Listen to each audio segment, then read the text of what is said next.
Welcome everyone to Gotham City Central. As always, I am Subject.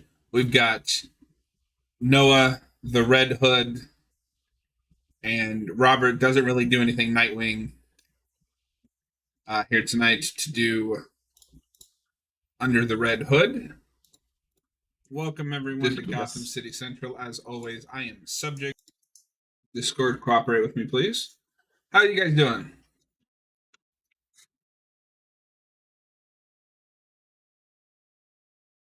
Uh-oh. Hello?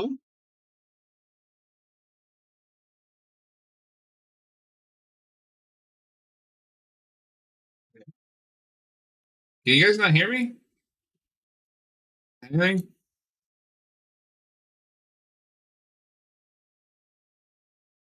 The hell is going on?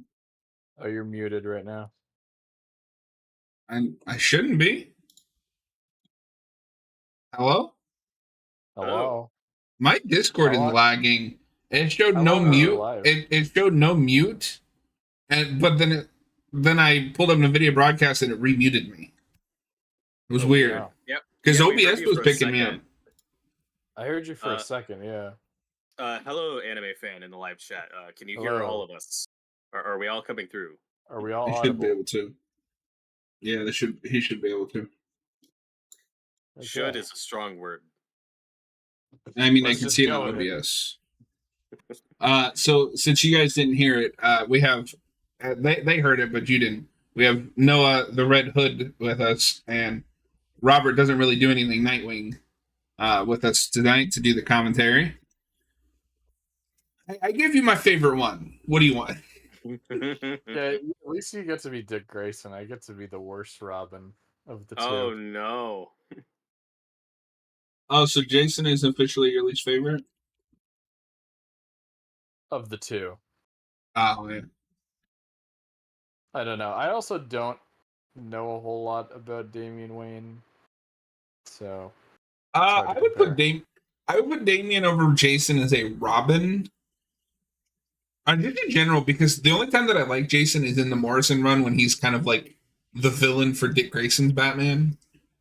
And you have that dichotomy of like, I replaced you, and like Bruce kind of forced me to be exactly you. Yeah. I still need to read that stuff, but we'll get to it, folks. No, I mean Morrison's Batman and Robin is like the best part of his run.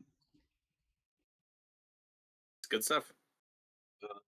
Where's my movies? Jason Todd may not be a good hero as Robin, but he's a really cool antagonist when he becomes Red Hood. He is a good antagonist, and he should have stayed that way. Yes. It depends on the story you're looking at. So Robert, is that the hardback that comes with the Blu-ray behind you? That is exactly what that is. I have that somewhere. Don't ask me where it is, but it's somewhere. And I have yet to read that story. Same. I've heard not great things, but I still want to read it anyway. I have heard that this is an improvement in many ways. It is. Yeah. And it's the same writer. Yeah. That's true. That's what happens when you don't get bogged down by comic continuity. Because the big thing with that is he just shoves a bunch of like people into it. Well, it's also just interesting to have a writer get the chance to revisit their work, when they're several years older or a little wiser. Because a lot of people think that, like, okay, well, what would I do differently if I had that opportunity? And Judd Winnick gets it. And yeah, you get to see him grow as a writer from the comic version to this version. I can only think of two instances quite like this. This and Perks of Being a Wallflower, who is the author, directs that movie. Oh, okay. I didn't know that. Yeah. The movie's great. It's heavy, but it's great. I've heard good things. So obviously this is Jason coming back to life. It's kind of weird. This is the only animated film with Jason. The only one? That may be correct. I can't think of a single other one. I feel like there has to be another. He hasn't appeared in media as much as you'd assume, especially given how popular this one was. No, he shows up in Young Justice, but it's like a hologram. Because he dies in between seasons, because they do that stupid time skip. Well, and I don't know if they ever actually go the Red Hood route. I drop off of that show. Yeah, I don't either. He's in Titans. I know they go full Red Hood. That's it. And he's been in some video games. Yeah, but even then, just Injustice, right? Oh, Arkham Knight. That's a pretty big Come one. on. Come on. But in terms of animated films, we've never brought him back after this. I'll take your Not word for really. it for now, but just because I can't think of another example right now. That's because there aren't any. And no, I don't count that stupid Death in the Family, like choose your own adventure thing that they did, yeah, because that's a side thing. That half of that's that gonna movie be- is just this. Mhm. Isn't Jason Todd also in Batman Gotham by Gaslight? Is he? I saw the movie once. Well, there's yeah, I mean, they're Robin. In yeah, that, but they're not. Jason gets a cameo, and Cape Crusader he gets a cameo. We're just talking about Red Hood stuff. Yeah. Is he? Oh, I guess he is in Batman Ninja. I didn't like that movie. I really wanted to. Oh, I feel like I'm on an island with that movie. I really like it. I don't Some think people most do. people did. It seems really boring.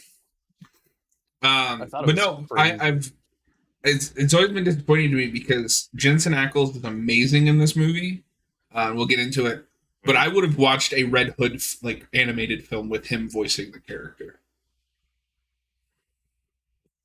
Okay, we can get into it when we start. The These picture. Todd's actually in Lego Batman Family Matters. But I don't even know what that is, Okay. and I don't care. Anyway, I think we're talking about the main line of DC animated movies. everyone get to timestamp 0 in 3, 2, 1. And God damn it, I forgot how to work this fucking thing. I'm in suspense right now.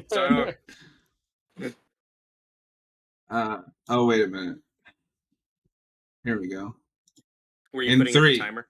Yeah, 3, 2, 1, play. All right. You got the So- Warner Brothers Pictures logo. Do you guys remember when you first see this movie?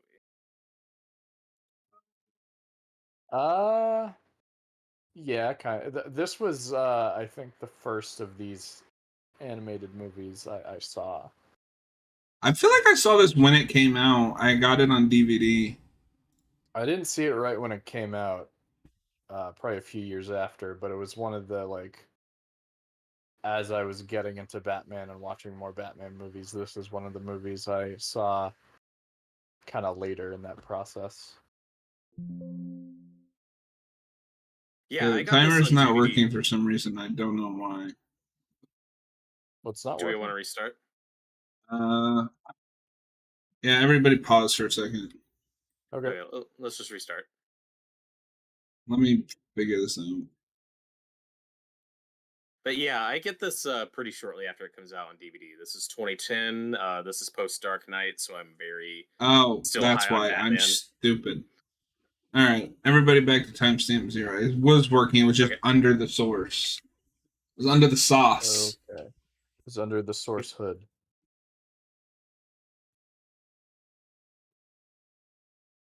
So, all right, in 3, 2, reset, you bastard. 1, play.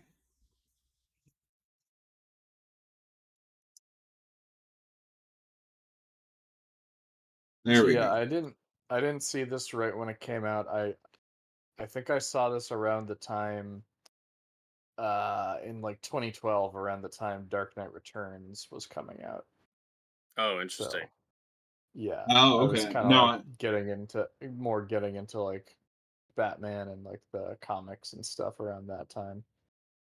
I definitely see Yeah. this when it comes out, because this and then immediately like Dark Knight Returns is 2 years later, and I'm like, keep them coming. Like, let's. Mm-hmm. And then the new 52 This happened. is really good. So this is Yeah, Jason Isaacs as Raish Raz. Yes. Lucius Malfoy Raz. for the initiated. Oh, that's who that is. Okay. I have no idea. I didn't know. I figured the biggest actor that was in this movie is Neil Patrick Harris. Yeah, he was pretty Mm. big at the time. I mean, at this point in time, I would argue Jensen Ackles is the biggest one. This is at the height of Supernatural. That's true, but I mean, that's just one. That's like the one thing he's known for. So, I'm like, thinking if you most don't watch another show, recognizable. then Okay, yeah. what is Neil Patrick Harris known for at this time? How I Met Your Mother. Yeah, and like he's been in a bunch of shows, but by this point, And Okay, Doogie but the main Howser, thing a he bunch would of be yeah, two guys. okay, but like for the target I- audience, the main thing is How I Met Your Let's Mother. not get into a whole debate about No, this. yeah. This These, is these dumb. I'm sad that they never brought DiMaggio back. they do for that Death in the They do, Family yeah. movie. Well, because He's half great of in it. that movie is just good. Well, not really. It depends on the version. See, That's a conversation for another time. We can get into that because we Not probably how will we're cover gonna do that commentary. I don't know how we're gonna cover that movie, That's but we will. impossible. I have a funny kind of experience with that movie though, because that comes out on Max like a few months after it's on DVD and Blu-ray, and I assumed, oh, okay, so they probably have like an interactive version of it I can just stream, and I start watching it, and that's not what it is at all. So I like turn it off halfway through, and I still haven't seen the Choose Your Own Adventure version of that. That's what sucks is you have to get the Blu-ray, which I have, and it's the only way to watch it. Like it's a gimmick, and some shorts are better than others, but like that's the only way to watch it. When my sister first watches that movie, it's also just that version where she's like, "Oh, it's just a recap of Under the Red Hood." Yeah. I'm like, "No, you have is. to watch it with the Choose Your Own Adventure element. That's the only way it works." I don't know how hard would it have been to just put that on streaming, but whatever. I don't know. How do you But, feel about here- this Joker design? I like it. I really like it, and The face has a the few too many lines, but other than that, it's good. It feels like a blend between like the Mark Hamill Joker and the Heath Ledger Joker. I don't know if that's what they were going for. That's just kind of the vibe. Oh, I don't see it with Ledger at all. Well, just the extra lines. You know, kind of the gruffer, like more modern gangster take. But yeah, DiMaggio is honestly one of my favorite Joker voice actors. He's great. So I will love him, and confess he's that so is a good in voice this that had to movie. grow on me. The first time I saw it, I Really? hated it. Okay. Well, because Well, you look it's- at his other work and you wouldn't think he'd be that good of a Joker. Like, I mostly know him as Bender and then like Jake Mhm. from Adventure Time. And I know him as like but Marcus he- Phoenix from Gears of War. But he completely disappears in this role, in my opinion. And it's important to remember that when this comes out in this line, this is like the first Joker movie we do. So that's kind of a big deal, you know, and without Hamill, with a new cast, because before this you get some Justice League movies and the Gotham Knight movie, which doesn't have Joker in it. So that's what was kind of exciting about this at the time, was like, oh, we're making like a real Batman movie, and now some would say maybe we're Justice sick League of them because movies. we've made a million of these since. Yeah. I And with will Mark Hamill. argue with people that say that though. The problem isn't that we made a million Batman movies; it's that they haven't been good since 2012. Right. I mean, I like Long Halloween, but it has issues, and then that Yeah, like universe there's- falls on I'd its say face. Long Halloween is the best one we've had since then. But here, Yeah, here but I we mean, the get bar kind is of a- like down here, where it should be up Sure. here. Sure, yeah. No, I'm no, with this these is great. animated movies since like day one, with Yep. Doomsday and the New Frontier, and this Okay. was at the peak of them. Like there were a few pretty good ones. This one I think is great. I think Dark Knight Returns is great, and that's kind of where they peak. And that was over That 10 years is- ago. That is the peak of these. And we I'm kept shocked making- they were able to go this far. This really feels like a hard PG-13. Yes. This and The Dark Knight Returns go pretty far for that rating. Yeah, and they would not get PG-13 if they were live action. It's just the censors just don't care about. The United States animated doesn't give a stuff. fuck about animation. Yeah, they're just not paying attention. You know, if they put a PG on this, they may have gotten in trouble. But it's like, it's PG-13. It's fine. But yeah, that's pretty When brutal, even then, you tend to see these movies in stores in like kids or animation right? sections. And it's like, no, no, no, no. But I'm like the perfect age for this when this comes out. I loved it then. I think it holds up. In that opening, we get a very truncated version of Death in the Family, and it's well done. It's appropriately It's the brutal only and part of sad. that story that matters. Right, like that's a comic. We'll review that comic at some point, but it's not great. It's one of the No. most important Batman comics ever, and the story is, the ending is why it matters. So that's all you Yeah. need for this movie. So are you guys And, anti bringing Todd back? No, this was actually my first introduction to Red Hood and Jason Todd and like that Mhm. whole story. And I still really like this version of it, and we'll get into it later, but I'm not like a big Red Hood fan or anything. I know a lot of people don't like him or think he's kind of edgy for edgy's sake, but I really like him in this story and in this movie. Something He's in not, Batman being edgy for edge's sake? No. well, it's just a criticism I've heard before of him. Of the I don't character. disagree. I am so tired of the it's edgy criticism. Ooh. Yeah, but I think in general, I'd say I like Red Hood more. I like Jason Todd more as Red Hood than I do him as Robin from the stories I've read of him as Robin. Mm-hmm. yeah, But he's not. But he's not really one of my favorite Batman characters anyway. yeah, one of the best Jason Todd Robin stories, like, just turns out to be something like Superman for the Man Who Has Everything, just because that Robin happens to be Jason Todd, Oh, not because it's a yeah, great Jason Todd yeah. story. It's just, oh No, yeah, that just was because he's there. Jason. That's kind of weird. Yeah, he's just there. But One day I we'll love meet Jason somebody Todd. whose favorite Robin is Jason Todd. One day. There's got to be somebody, and like I think he Yeah. works great as a concept. Mhm. He works great in the lore of Batman. This is the Robin that failed. This is the This is Robin yeah. that didn't measure This up. is Batman's greatest failure. Right, and then undoing that or expanding on that to make him the Red Hood. I don't know if I'm like anti bringing him back in mainline continuity, just because there's a million things we've done in mainline continuity that I don't like, so it feels pointless to complain about at this point. But in the context of the early 2000s, when this story is written, I will say this should have been an Elseworld story. I don't like that we tell this story in mainline continuity, and the way we bring it back is really convoluted and stupid. I don't like it. If you're gonna come in and rock the boat with something like this should have been an Elseworld story first, which is why I think this movie works, because it's a standalone thing. It's just it doesn't have all this baggage around it. I think the story's great, but it works better as a separate thing. And there was a time when DC was really trying to push Red Hood like as their Punisher, Mhm. with Red Hood and the Outlaws and stuff Which like is what that. he And should they, be. yeah, maybe. I think I don't know. I feel like they were trying to push him harder than maybe they should have, and they've kind of backed off on that in recent years. But then they try to just kind of fold him back into the Bat family, which I think is less interesting and doesn't work. That's I never don't know. made sense to me. The There's a problem with lot of stuff that in comics that initial doesn't work. push is they wanted him to be like an anti-hero, but they didn't go far enough with it because that Red Hood and Outlaws book is really tame, Mm-hmm. unless you're offended by boobs, I guess. Because Oh Starfire. no!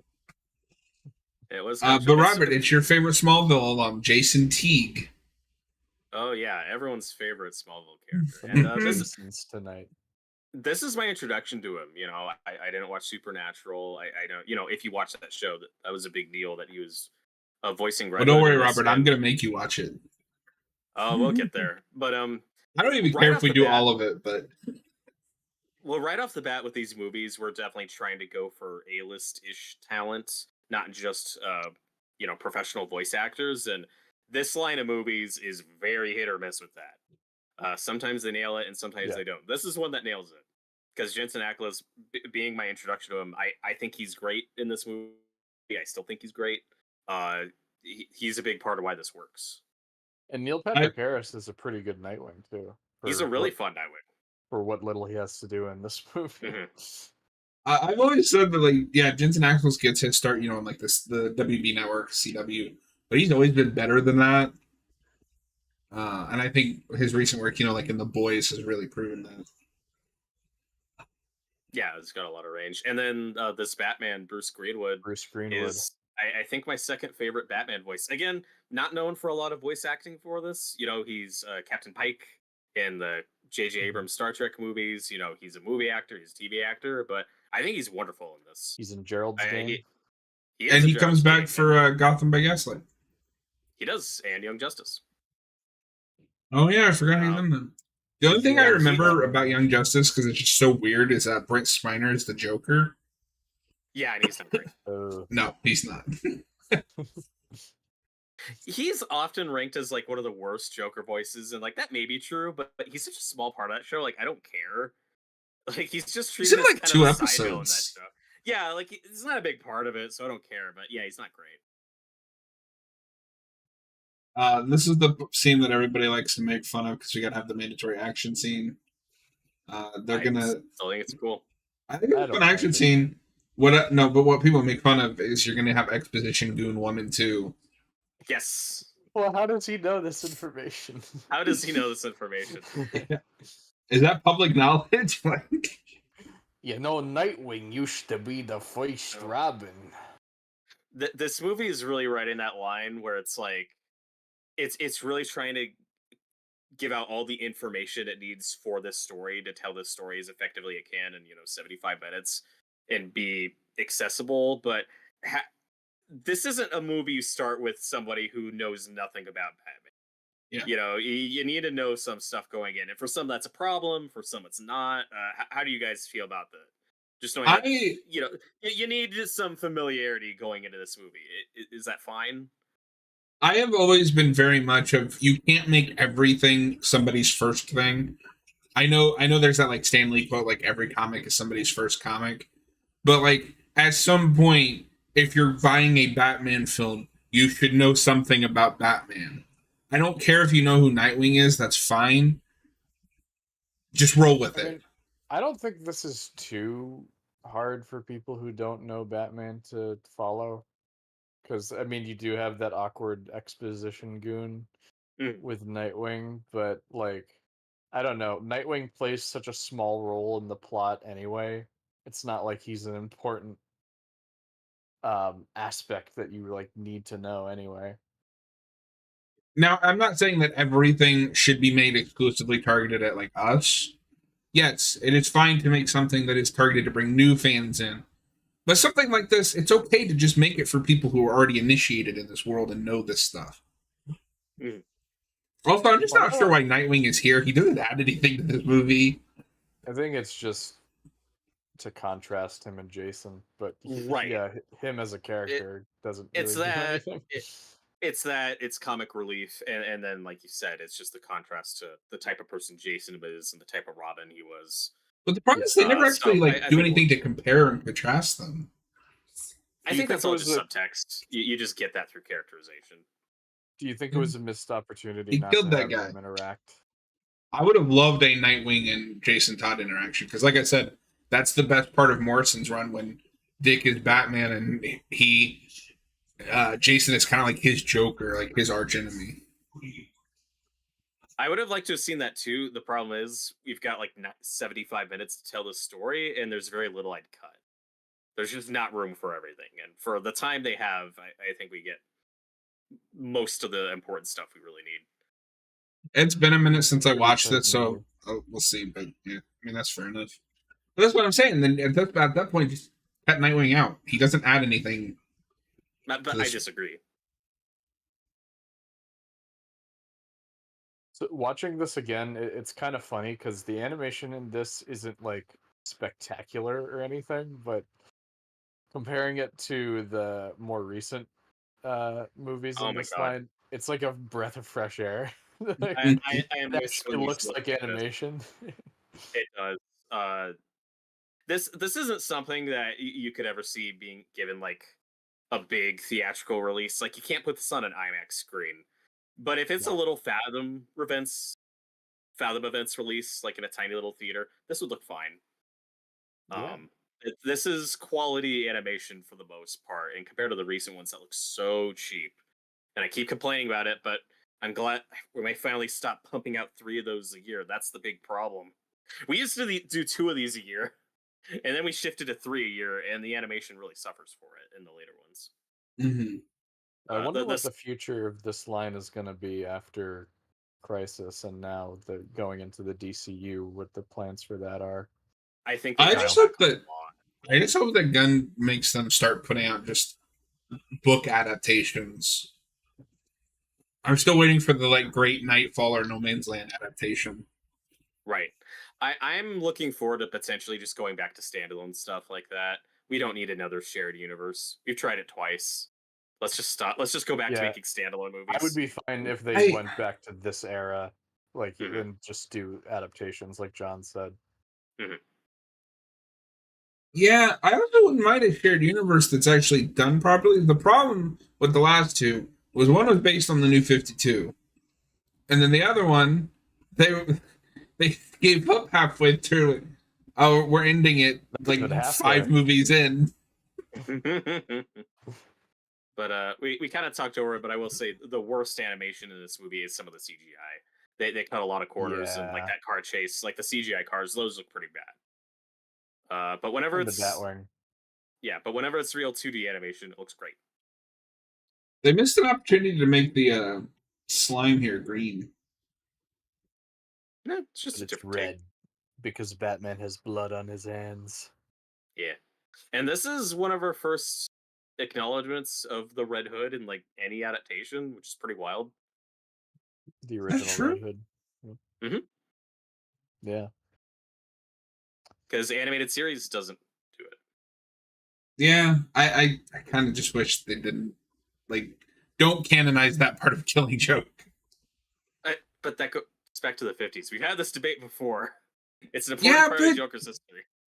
DC reboots all the time. You could have erased that with a reboot. I've never minded the Red Hood thing. It's part of the lore. But yeah, Robert, I would much prefer to see this on the big screen over the Killing Joke movie Oh and god, Batman and and I Harley did. Quinn. Oh, you poor Uh, soul. the Killing Joke is one of the worst theatrical experiences of my life. I'm so We'll get sorry. to it. We'll I get like to half it. of that We've movie. reviewed the comic. Yeah, half of it's okay. I like less than half of it. The animation still a step down from this. Like I wish that Robert was really as loves the good as this Batgirl was. half. Oh god. That's the first time I think I've ever seen him not roll with the joke because there was like an actual look of disgust on his Yeah. He's like, no way am I acknowledging that. No. But another thing we haven't mentioned is the score to this movie is one of my favorite Batman Okay, scores by Christopher Drake. I think the I have music's great in this movie. I have a question real quick. He said he Mhm. just got that shot from a snitch, and it's Jason running on a rooftop. Yeah. Who are his snitches? Pigeons? I don't Yes. know. It's Spider-Man. He's up there taking pictures. Anime fan says there's a Joker as the Hood action figure in the Justice League cartoon toy line. Oh, interesting. Yes. Okay, but is that canon? No. The toys are canon, yes. And like I said, he functions. Nightwing also functions as comic relief in this movie. Like, could you just once say, "Let's get in the cars"? That's Yeah, hard. that's a Like, good line. I like their banter a lot. They have good banter. I forgot until rewatching this in preparation that this kind of is a Batmobile that has like the face on it. Hmm. Kind of, sorta. It's got like eyes at the front. And the exit is just the exit.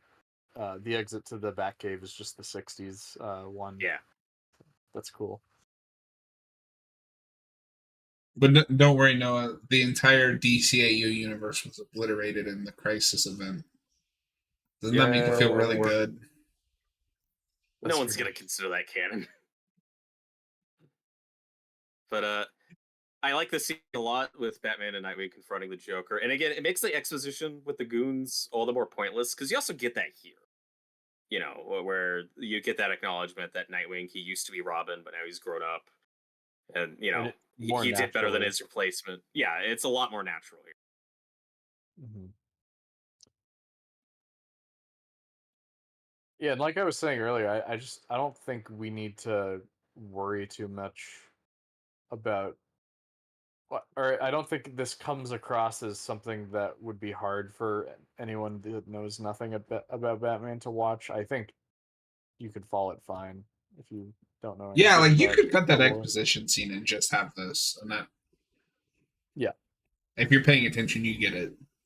And they have other things that explain like Batman lore stuff. Like you in that scene with Raish later, you get like a little flash of him using the Lazarus Pit.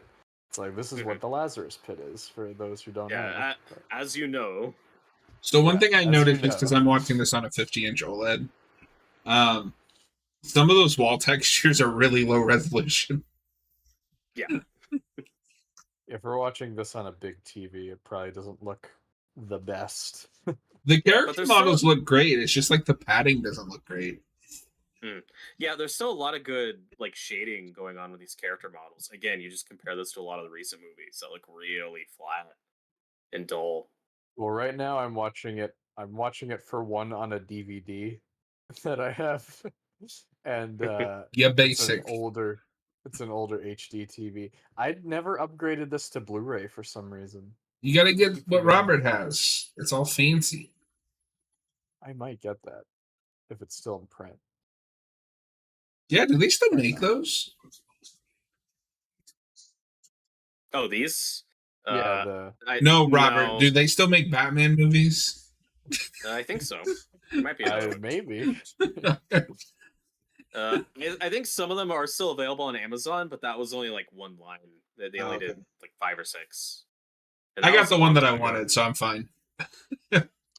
So here we are. So this movie, for one, it has my favorite version of Red Hood. It also has my favorite version of Black Mask. It has. This is why I'm a Black Mask fan. This was my introduction to Black Mask, and he's great in this movie. I could see Gunn doing something like this with Black Mask. Mm-hmm. Yeah, we're just angry all the time. He could also fit in Matt Reeves' universe as just a new criminal coming in trying to. Yeah, but I think Matt Reeves would tone him down, make him more serious. He wouldn't play for comedy. Maybe. I don't know. I don't know. Penguin's pretty funny in that first Batman movie. Yeah, that's true. And I think this rides that line. Like he's still he's serious enough, but to the audience, he's funny. Right. But I think it works. This is also why Arkham Origins pissed me off. Because when they announced it was Black Mask, I was like, oh, sweet. It's that guy from Under the Red Hood. And then it was not. Yeah. I love a villain who punches his henchman. It's always entertaining.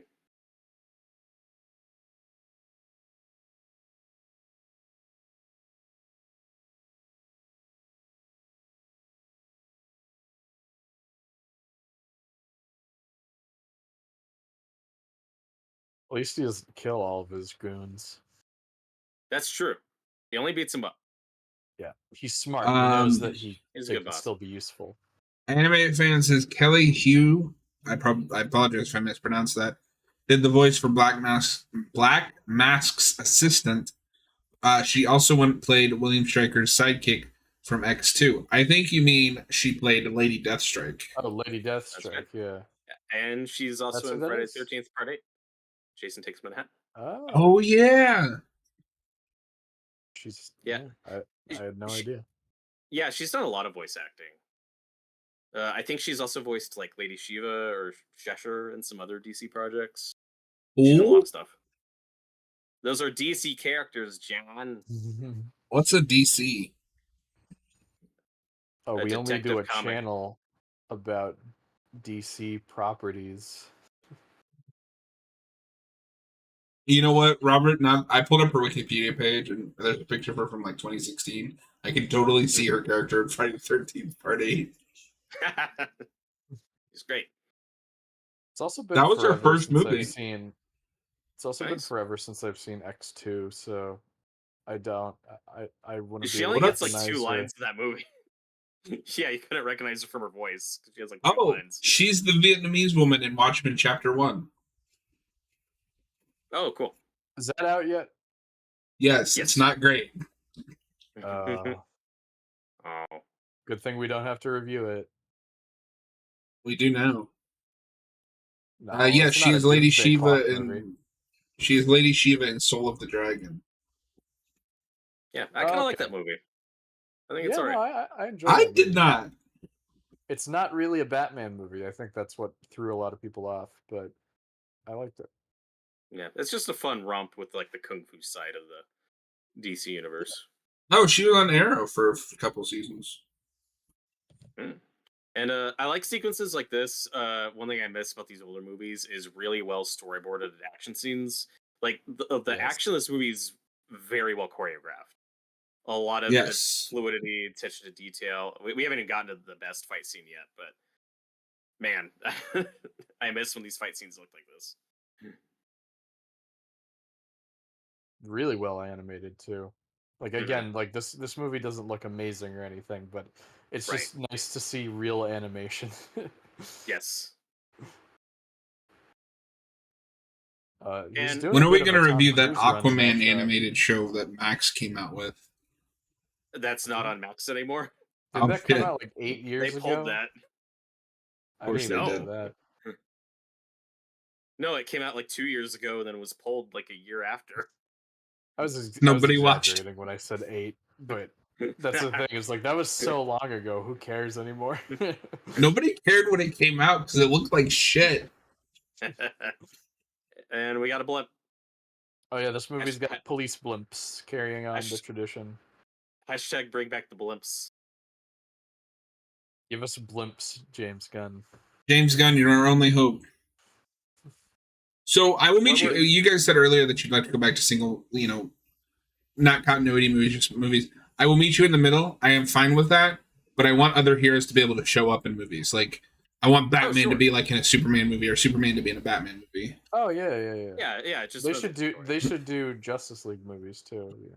Mm-hmm. Bring back the Batman Superman line of movies. I loved that first one, and then it went to shit. But also, I would be really fine with them just doing self-contained movies. And like they can cross over with other heroes too, but like they don't have to do a whole connected universe because we're already getting that with the DCU in live action. Right. And animation. There's also going to be animated stuff in that too. So which could be cool.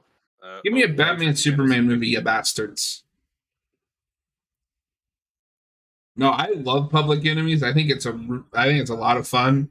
And then it's pretty good. They changed the title. What is it? Apocalypse is the second one. Yes. It's like a step down in every way. Yeah, the Public Enemies. It's not amazing or anything, but it's pretty fun. Yeah, it's just a Batman Superman adventure. We got to do a double feature of those. And now Nightwing is out of this picture. He is.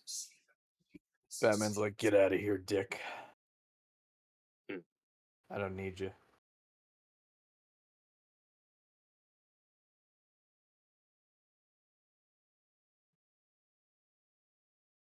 And I like Alfred in this movie. Doesn't get a ton of screen time, but it's good Alfred. He's just very quintessential Alfred. Mm-hmm. I like that moment later when he sees that there's a match between the Red Hood and Jason Todd DNA, and you see him like drop the tea kettle in surprise. Mm-hmm. It's just a good Alfred moment. Now, probably the biggest nitpick I have of this movie, and it's not a big deal because again, it's only 75 minutes. It doesn't really work as a mystery. We don't really get any other suspects for who Red Hood could be. No, but I do like that the mystery is dealt with relatively quickly. That's fair. We're not spending a lot of time on it now. We're solving it right now, and then just dedicating the rest of the movie to seeing Jason's backstory. My read on this scene should just be, I love that screen cap of Red Hood. I don't know why it's just like.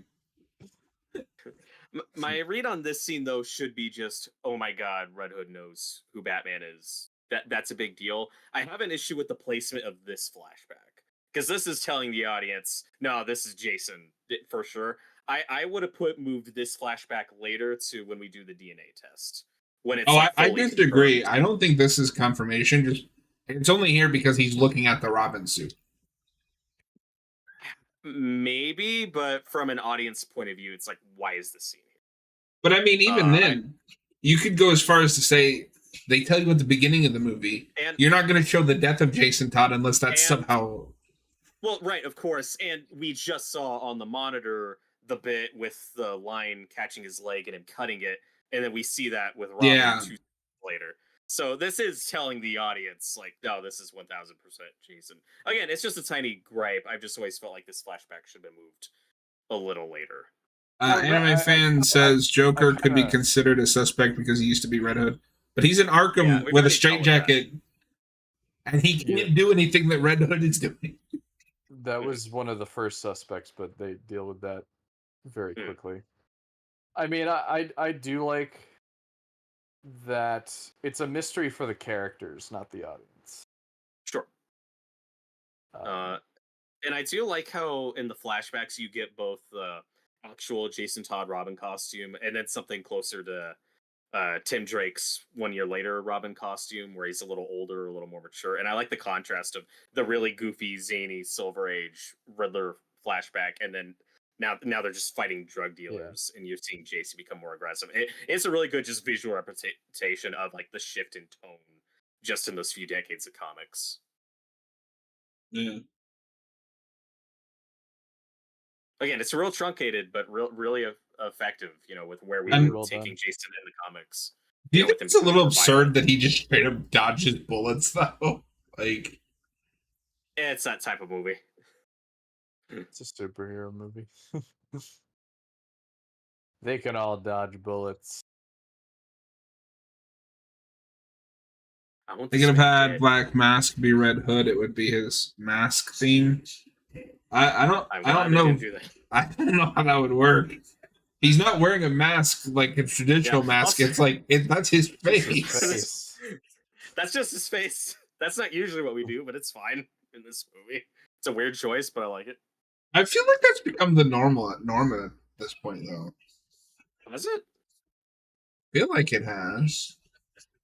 It's usually just a mask. And I think in Origins, no, you do see him without the mask in Origins. No, but you see him without his mask, yeah. Because remember, Joker beats him up. Well, even at Nightfall, that mask looks like it's his face. Yeah, I think they're kind of ambiguous at the time. His design changes a lot from how it looks. No one knows what the hell's going on with the Black Mask. That's why he's got to be a villain of a movie. Not Birds of Prey. Remember when he was in Gotham? Oh my god, he was in Gotham? Birds of Prey. Yeah.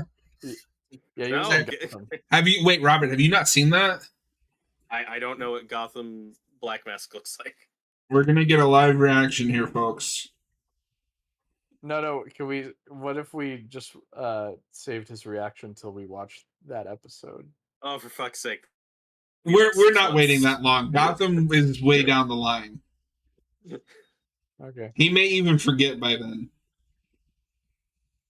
I don't exactly remember their take on Black Mask, but I remember it was different. Oh no! There you go, Noah. Yeah. That's their take. Yeah, he has like what'd you do to him?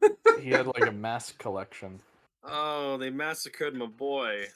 He's like Bruce in '89. Boy. He's got like a bunch of stuff from different cultures. And Noah, there's plenty of other insane shit in that show for Robert to blind react to. No, that's true. Yeah, that's true. I haven't seen most of it. Have you not seen any of Gotham? No, I dip out sometime during season 2. Okay. You dipped out during one of the best seasons. I feel like wasn't Black Mask in season 1? Yes. If he was, I don't remember. God, this is 10 years ago, dude. Yeah. Okay.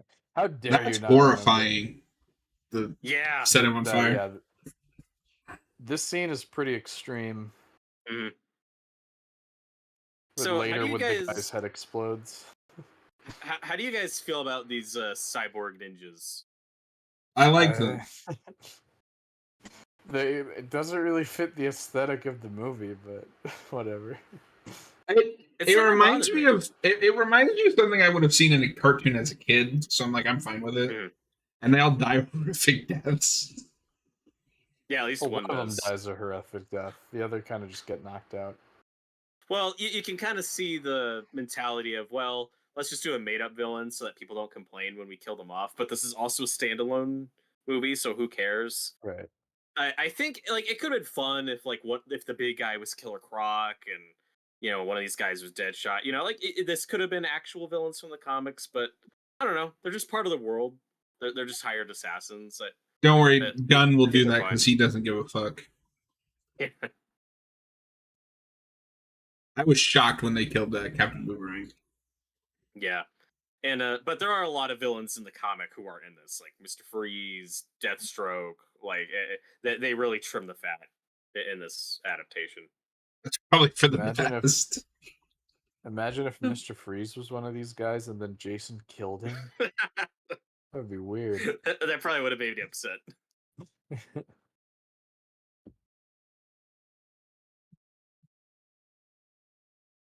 So how do you guys feel about this bat suit? Because I like it a lot. Oh, I think it looks Yeah. great.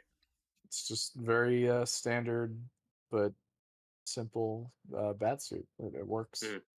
I think I prefer the version in the opening where he's still got the yellow oval on the logo, but thematically it works that the design shifts a little for the time So skip. this is a small thing, but I like immediately when Bruce shows up, they kind of flip back into that old mentor and mentee role. Yes. I like their banter here a lot. And again, the action's great. Just really well choreographed and creative. And I like these rockets he puts on them that conveniently shoots them 50 miles away and doesn't kill them. Because Batman doesn't kill in this movie, so Go away. it just conveniently works out. It's okay. They landed in the ocean. They're safe. One guy lands it on a mattress that we didn't see. Yeah. Batman knew it was there. I One like of to them lands imagine on an it's awning. like honed in on GCPD, so they just land like right in front of GCPD. They go right into a cell. Yeah, were you guys surprised that Gordon only gets a cameo in this? We get very little GCPD stuff in this movie. No, That's because something I don't know where forget you about put when them. I always forget that Gordon's in this at all until I I- rewatch it. Like I really like Batman and Gordon's like dynamic, but at a certain point, at least in an adaptation, I would think they would kind of take a backseat because now you're full superhero. Like it's nothing but supervillains. Batman isn't fighting mobsters and Yeah, he doesn't really serve that great of a purpose to the story.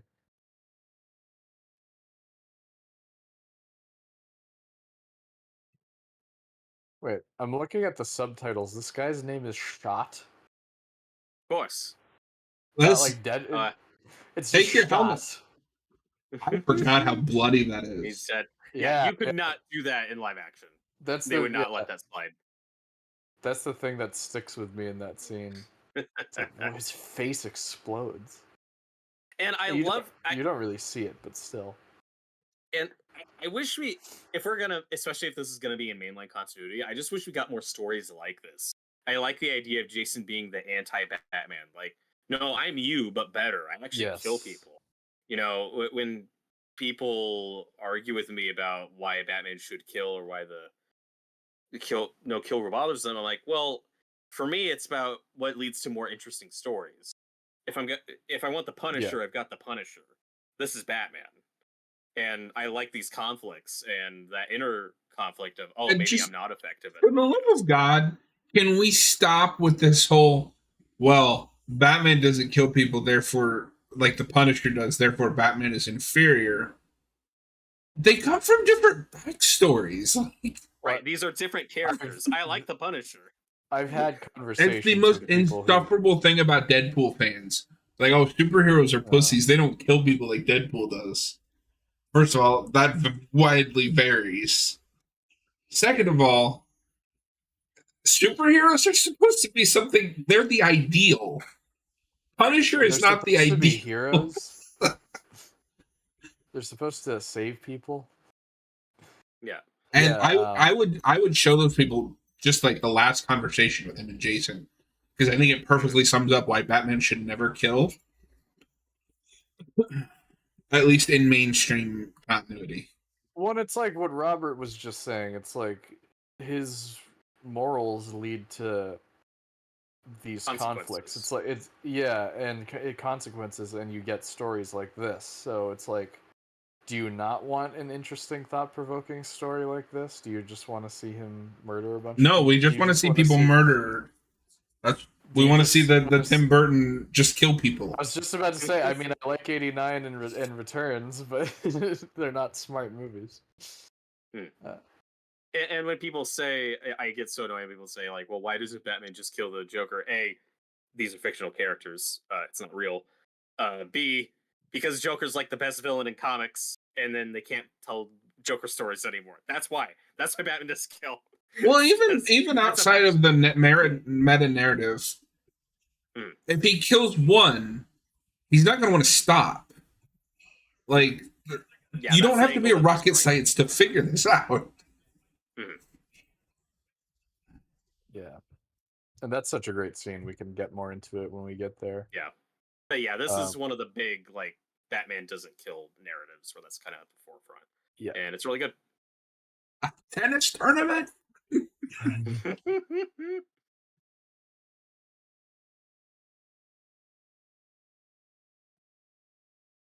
It's a healthy way of getting your anger out.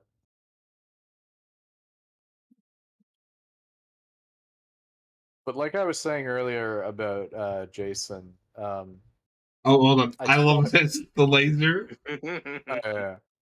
With the like giant ass bazooka. Yeah, it's a good moment. That's the thing is that he's funnier than I've seen Red Hood. He's funnier than I've seen him in a lot of other adaptations or just stuff like this. He's got some good lines and good moments in this. Yes.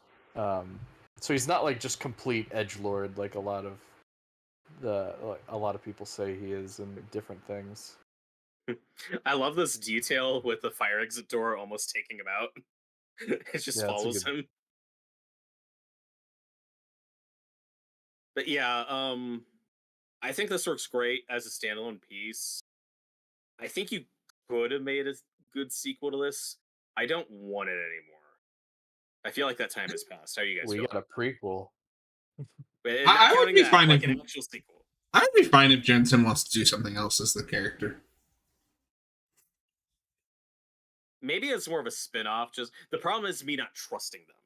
Yeah. Seeing the amount of mediocre movies we've gotten, I'm like, yeah, I don't want to see. It's also been so long. I don't. Anime fan says in Titans, Batman into Joker's life using a crowbar as revenge for what Joker did to Jason.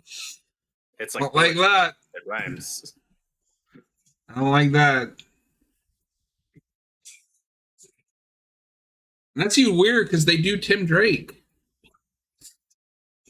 Yeah, that's So I got a question about something here, and hopefully you guys can help clear it up for me because I don't know if I missed anything here. But what is it that Black Mask? Why does he need to get the Joker specifically? Why couldn't he get anyone else? That's the most contrived thing about this movie that you just got to go with. The idea is the Joker is the best of the best. He has already hired assassins. They have failed. Yeah. Red Hood is screwing up his operation more than anyone else. Joker's the best of the best. He's the guy who can do this. And I don't even think that's contrived. Like at this point in Batman's history, when you're just full on like it's not just mobsters anymore. We've got supervillains. Joker's going to be at the top of the pecking order. That's who you go to when nothing else has been working. But he's so unpredictable in this version of specifically. Like, but I think it's fine because it doesn't work. Well, it turns around to bite him in the ass. But this version of the Joker is shown to be like very untrustworthy, and you can't control him at all. So what? I don't even understand the thought process of going to him in the first place. But we've already established that people have made this mistake before because Ra's al Ghul also went to the Joker. So I don't think Black Mask would make this mistake. But how does Black Mask know that he betrayed Ra's? I think that more establishes that this is somebody that is at a height of the pecking order in Batman's Rogues Gallery, and when the other rogues have issues, they have to risk working with the Joker, and in this case, it doesn't end up working out because he betrays him. Okay, I never really got that from this. All I got from this like specific interpretation is that Joker is just he's a rabid dog. He's a madman. You can't control him. So yeah, but the only reason you'd go through the trouble of this, it still kind of feels a little contrived. Robert, you go. I think from Black Mask's point of view, it's Joker is the only guy I know that is capable of taking out Red Hood because he's chaos. I'm gonna unleash this on he's the only one I know who has the ability to do this. What the element I'd say is a little contrived or easy is that, as Jason will explain later, Jason predicts that he can mess with Black Mask enough and make him desperate enough to go to the Joker because Jason's read the script and knows that it's going to work out. That's the element I find a little contrived. That's the other thing I was going to bring up when we get to that. That is also really contrived. But it's never ruined the movie for me. It's not a big problem. I don't know. That's comic book stuff. Black Mask making this mistake works for me. Yeah, he even says there, you're the only man that possesses the skills to do what I need to do. All right. And, it just seems like a really stupid decision on his part, especially after Raish. I'll need some guys, but not these guys. They're kind of dead. These guys are dead. Yeah, and the number you get a 1940 on his jumpsuit, first appearance of the Joker in 1940. Nice little Easter egg. But now we get to that scene with Raish. And he's not in the movie a lot, but I always liked this Raish. I think Jason Isaacs is great. This is a character we don't do a lot with in animation. I don't know if I agree with that. I mean, DCAU alone. Yeah, but I mean, what have we done with him in animation since then? Like, other than this, he's in a few of those New 52 movies, isn't he? Or I guess he is, but we kill him off real quick. He dies in Son of Batman, doesn't? Yeah. Yeah, but he's also in Beware the Batman. He's in a couple episodes of The Brave and Bold. He's in quite a few things. I meant something good. Well, but don't change the point, John. Right. Well, but we go to Raish Go a lot. I don't know if I'd count a couple of episodes of a couple of TV shows, but what we're saying is let me rephrase. This is something we do a lot with in the animated films. Sure. Sure. He's in the Batman vs. Ninja Turtles movie. He's a big part of that. Oh yeah, that's right. I forgot about that. That's a good one. I do like that this is a Raish that respects Batman. Yes. And he doesn't wish to cause unnecessary bloodshed. It's so the other thing that I want to The other thing that I want to go back to real quick, Noah, with the other point, is you also have to remember the key thing with all of Batman's Rogues Gallery is they're all arrogant. So they would be arrogant enough to believe they could control the Joker. I suppose so. It's just weird seeing a bunch of characters make that same mistake in this movie, like when other, Yeah, but I don't think it's that weird if he wouldn't know, because he wouldn't know about this. No, that's true. He wouldn't. I do like this scene a lot, where he says, "Oh, the Joker was just supposed to be a distraction. He wasn't supposed to kill Robin. That wasn't what I wanted." We like a villain with a code and their own. And it's also a better reason for Jason to die, other than the Joker just became ambassador of some country. And yeah, we'll get to it when we review the comic at some point. The one element from that I would like to see adapted from something is Jason's mother's side of the story. Because Jason looking for his mother is a pretty big part of that, and how that really bites him in the ass, and it's really tragic and sad. We never really get that side of it in any adaptation, so I'd like to see that somewhere at some point. Make a Red Hood animated film. Yeah. with Jensen Ackles.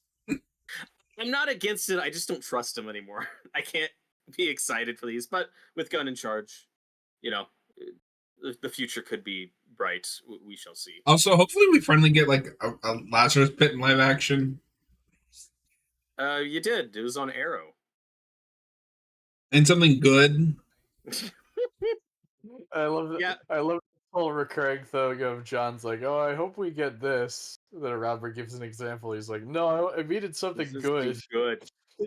You know, you got Racial Ghul what? You got him on Arrow. You got him on Gotham. Like, how many more Racial Ghouls do you want? I mean, I'll rate Al Ghul for the go. I specifically said animated. Fuck you. Although I will give Arrow credit that like mid-season finale where Raish stabs him and leaves him for dead. That was a cool That's fight a pretty scene. good episode. Yeah. It's just everything around it that's shit. Yep. And we talked over it earlier, but I do like that scene with Bruce and Alfred a lot when they dig up the body and find that it's a fake, and Bruce Oh is my really God, angry. it's And the I mummy. just like that back and forth. It is the mummy. And this is again okay. This is the big reason why I think this works better just as an Elseworld self-contained thing than main continuity.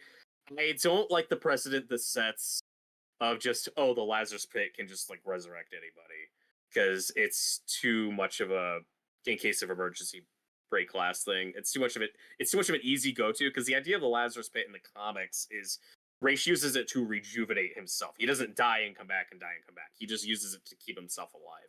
And I believe how we bring Jason back in the comics is the whole Infinite Crisis storyline where Superboy goes crazy. Yeah, and punches Superboy reality. punches a hole in reality and it brings Jason Todd back. Because of course it does. And then they use the Lazarus Pit to like heal him or whatever, I think. Or like retain his mind. But in the context of this movie, this works way better, and I like that he makes him a little evil, a little more crazy. The Lazarus Pit doesn't come involved in the comics until New 52 because it's pulling from this. Okay. Because we retcon his New 52 backstory is just this. Right, but there is some stuff with him and Talia before that. Again, but I haven't read that stuff in forever. So like I said, it works great for this movie because it's so much more streamlined and simple, but I still don't like this setting a precedent in main canon of somebody died, I just use Lazarus Pit. Ray shows me a favor, it's fine. It's too much of an easy go-to. I'm fine with it because A, Bruce would never do that. And B, we've already, as seen here, we've seen the downside to doing that. Yeah, but I think we use the Lazarus Pit to bring Damien back and he's fine. Oh, I don't. Yeah, now that you mention it, I don't know how he came back because I know he dies in Morrison. I think they used the Lazarus Pit. He's fine now. But did Bruce do it? I think he was involved. I haven't read that stuff before. It wasn't very good. I like Damien. He should have died with more like when Morrison wanted him to die.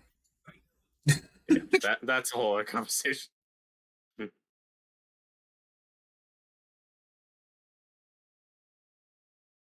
And there is a lot of exposition in this movie like this, just where we have to have characters just explain these backstories, but it's organic enough. Yeah, I think it works. Like you get it. Mayor Hamilton Hill, little DCAU Easter egg. Hey. Yeah, I think really only the egregious example of that is the Nightwing. Although at the beginning. Batman's speech here a little bit is like, who are you talking to? Alfred already knows this. I still think it works. He's just externalizing his thoughts. I've always liked the scene. Alfred's his therapist. He needs Harleen Quinzel. Yeah.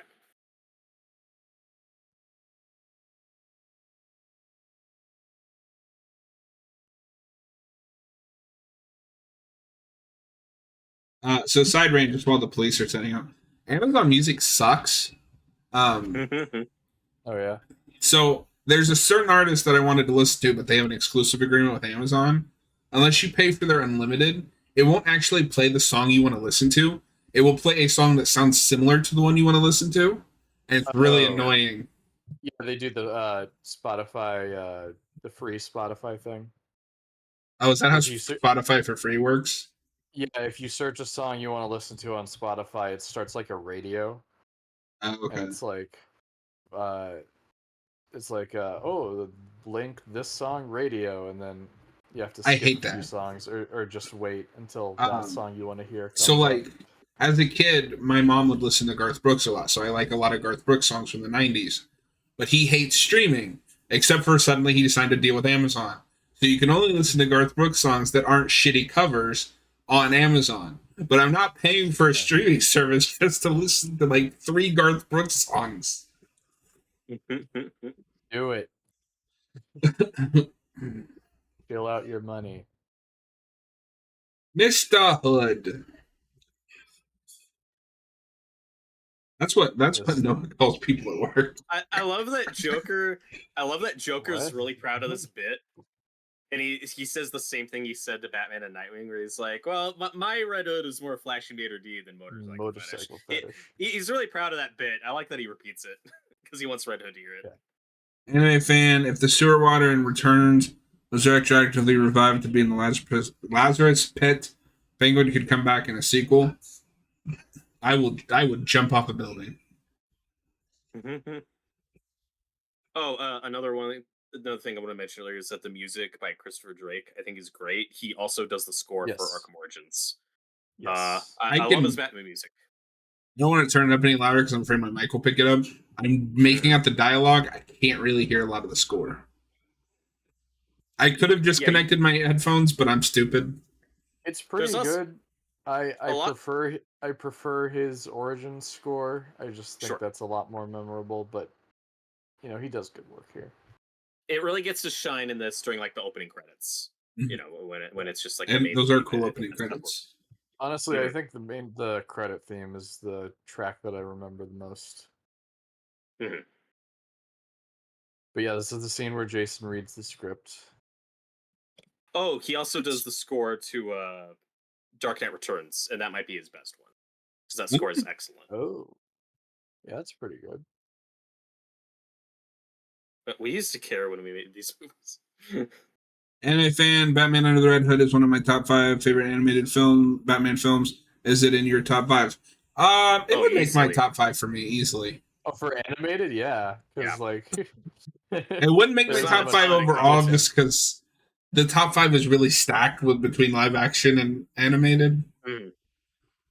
It still might crack my top 5. I really love this movie. If I count Returns, oh sorry. Well, I think for animated, it might just be exactly 5 that I would go back to and rewatch. Yeah, exactly. If I count Dark Knight Returns as one film instead of 2, it's probably number 4. Okay, because you also get Phantasm, which is, I mean, it's number 1. Like that's number 1. Batman and Harley Quinn is number 2. I knew it. You closeted Harley Quinn fan. That would be a good ranking list to do, though. Top 10 animated films. Yeah, so we should. I don't want to review a thing I haven't seen, but the idea of Batman killing Joker with a crowbar for justice, I just don't like that. That's a thing that Jason does. Yeah, that's why this scene is great. I don't like that in concept, but we'll do that. We'll be watching that entire show, folks. Don't worry. Robert's like, what have I gotten myself into? I wish the Lord would take me now, as Tony Soprano's mom would say. The Sopranos, get that trash out of here. Also, I'm gonna make John happy and complain about Batman '89 for a second. That movie is attempting this thing of Joker creating Batman and Batman creating the Joker. This is so much more thoughtful about that and does that concept way better. This idea of Batman created Robin and then Joker creates Red Hood and this cycle of violence and their history together. Again, that's why you need the Joker Red Hood backstory stuff. All that stuff's great. Why are they showing Tim Drake's origin all of a sudden? Wow. That's not Tim Drake's origin. It is in the DCAU. Yeah. No, it's not. Yeah, in DCAU, they give him Jason's backstory. He meets him by stealing the wheel. Yeah. That is incorrect. What are you talking about? Are you guys Is fucking that a with me? bit? Are you fucking with us? That's- That's what happens in W- new Batman Adventures. It does it? Oh, okay. Let's Yes. pull that up after this. Okay. We are pulling that episode up after Are you this. fucking I'm with me? confident you're wrong. I'm not. Do we have to pull up I- the episode? Just Google it. No.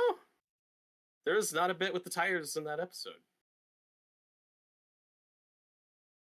The tires. I feel like there is. He's a kid on. I know that he's a kid on the street, like Jason Todd. Yeah, Batman saves him from Two-Face or something, but they don't do the bit with the Batmobile. Did they not? Nope. I have always heard that that's what they did. I mean, like, to your point, like, that Robin is like a composite. He is more Jason Todd than he is Tim Drake. That is just like, Jason definitely. Todd with Tim Drake's Yeah. name. Yeah. I'm just fucking with you guys because they don't do the tire bit. Are you sure? I'm pretty sure. Anyway, this movie. Oh, This Oh is wait, my he's favorite. right. He saves him from being executed. oh, there's egg on our faces. That is on camera now. Oh no. Hold on, I'm gonna Google this. I'm a fake fan. Also, John, why would you swear by that? You've barely seen any of that show. Because that's what everyone has ever told me. Is that he has the Jason Todd backstory. He To my kind of, credit- is, but not literally. To my credit, I go back to new Batman. In my Adventures defense, than I was than trusting I Noah. That was my mistake. I go back to BTAS more than I do TNBA. Oh, wait a minute. Okay. Wait a minute. Okay.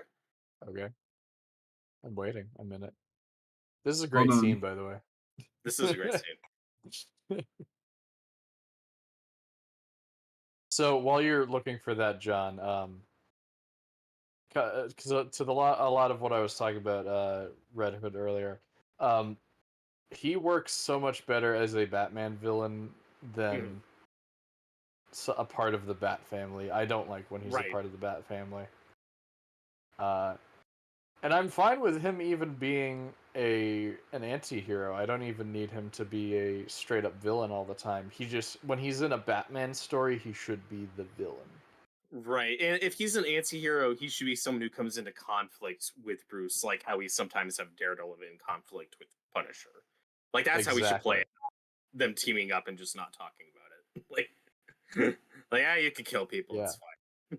And this has a more personal connection too, so there's that added dimension to it that differs from the Daredevil and Punisher relationship. But yeah, it can serve very similar roles.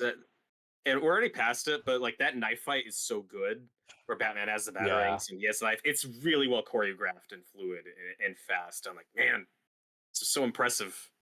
And another thing this movie does consistently with action scenes, it's constantly shifting geography. We're constantly changing locations. We're not just in a warehouse and fight for 10 minutes like you see in a lot of recent movies. We're constantly moving across Gotham. Like we cover a lot of ground in these action scenes, which is part of why I find it so dynamic. What is Jason Todd, or what is Tim Drake's origin episode in the new Batman Adventures? What's the name of it? Isn't it the second Sins episode? of the Father. Yeah, I believe it's Sins of the Father. I think it's called Sins of the Father, yeah. BVS ripped this off. The bathroom fight. What if Do you Batman think this goes? What if Batman slammed a sink on Jason's head? That'd be funny. Do you think they go too far with that fight, where they're just smashing each other's faces through the toilet and the sink? Nah. I think it's fine. Nah, I think it's fine. He's not gonna kill his surrogate son. Yeah, he's read the script. He knows he'll be fine. I know I can go hard on you and not kill you. But this speech I might have memorized just word for word. I have seen this scene so many times. I love this movie growing up. I remember somebody made a fan edit of A Dark Knight 3 with this speech, and it was going to be like the third Nolan movie would be Red Hood. I don't know how you could have made that work. It wouldn't make any sense, but it was a cool edit. Yeah, sure. And Joker is great. I think they cut back to him one or two too many times, but he still gets a lot of good jokes here. Party pooper, no cake for you. Gotta give the boy points. He came all the way back from the dead just to make this shindig happen. Like that's what's Yeah. great. So yeah, this is the scene that you send to people when they're like, "Oh, Batman should kill people." Mhm. Which I've had more conversations with people with that opinion than I'd care to have in my life. Oh, definitely. And people get weird about it because, like, this is a fictional character, right? Like, just depends on the story Yeah. we're telling. Well, it's like we were talking about earlier. When people say that to me, they're saying, "Oh, I don't want to see an interesting, thought-provoking story. Just want to Well, see a right. movie where Batman like kills people and that's the end of it." Mhm. Anime fan says Tom Hardy should play Black Mask in a film. He wouldn't be a bad Uh, choice, I guess. As long as he's doing his Al Capone voice. oh no. But yeah, this is definitely a take on the no kill rule that I'm fine with. The John was talking about earlier that, like, if Batman crosses that line, he probably won't stop. I think that's fine. Again, I think it's more nuanced than that. I think there's a lot of factors and different takes on the no kill rule, but like I'm fine with this take. I think it works.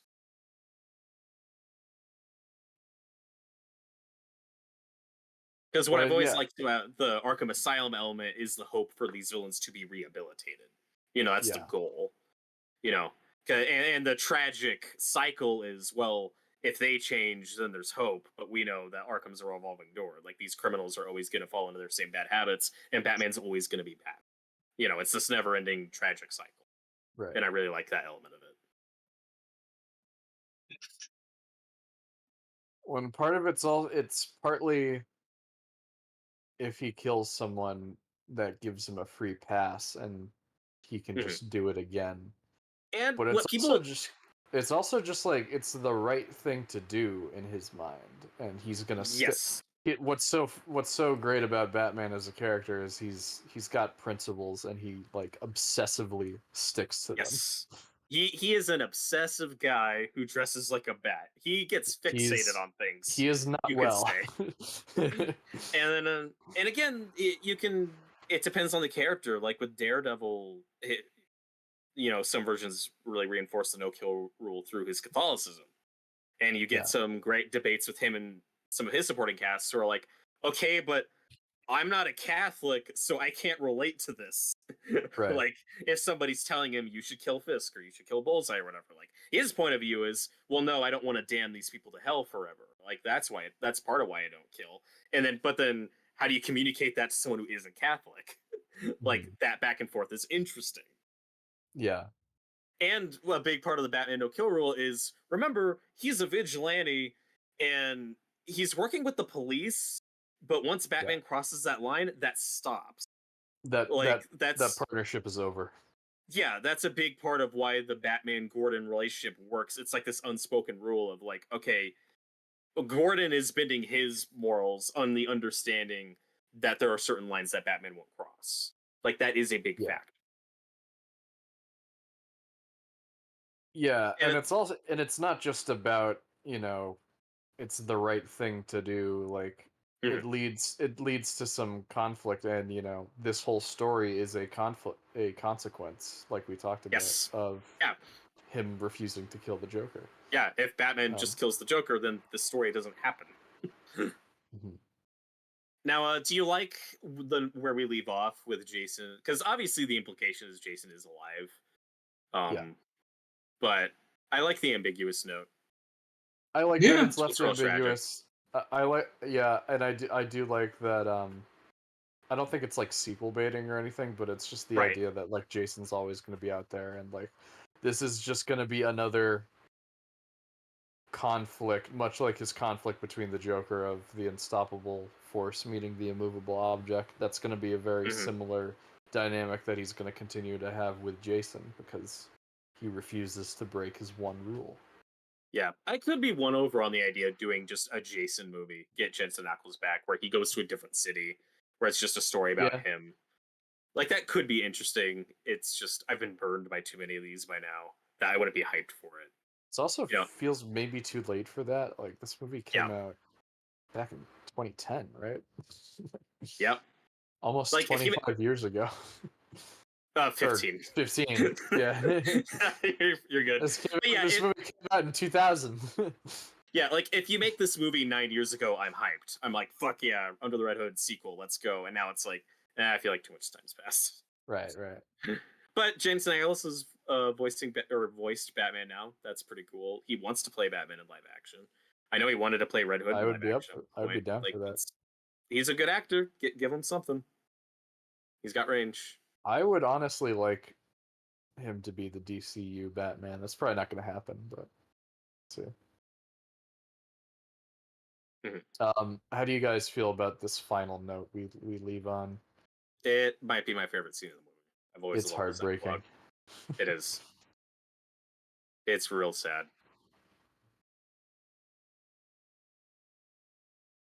John, you making any progress on the... Other people are also saying that he stole the wheel, so I don't know if this is like mass hypnosis. And if we're talking about like, if we're talking about tie-in comic stuff, we agree that that doesn't count, right? We're just talking about the episode of the show. Yeah, I mean, maybe that is where that comes from, but like other people are saying the same thing, but I can't find it. Not... yeah, he just saves Tim from Two-Face in that. But yeah, I love the scene. And again, this is where I think the Nightwing element is necessary because Bruce has done this before and it's worked. You know, it's he kind of rushed into having another Robin. You know, his overconfidence was a factor. You know, he talks about that earlier. Like, yeah, I thought this thing with Jason would work out, and it didn't. And this scene just gives you that little glimmer of hope of what could have been, and you know, like a really happy moment for Jason. That's where we leave, and it breaks my heart in the best way. Like I've always loved that epilogue. It's really good, and I like that it's not like they could have ended it on more of like a bittersweet note, but it's kind of it really reads as more tragic to me, especially how they just kind of like cut it off right after he goes, "This is the best day of my life." Like, bam, that's the end. Now you're just watching. No, it's a perfect ending. And again, I love the music during this end credit scene, and the rainfall is just such a nice little touch. Yeah, it just leaves you with that oh god, like tragic feeling. But yeah, Batman Under the Red Hood. It's one of my favorite Batman movies. It just came out for me at the right time. We're still riding that high of like Dark Knight and all this kind of the rejuvenation of Batman fandom, and I thought this just knocked my socks off. I was just the perfect age for it. I've rewatched this movie many times. I've seen it, yeah. I think this was my favorite Batman animated movie at one point. Yeah.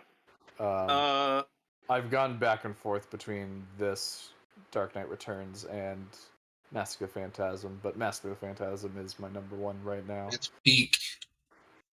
I'm gonna say something and then pose it as a question to you guys. For me, oh no, I think I'll give this just ever so slightly edge over Dark Knight Returns, the movie, for myself personally, just because this is adapting what I think is a mediocre story and improving on it and doing it better and making a really great film out of it.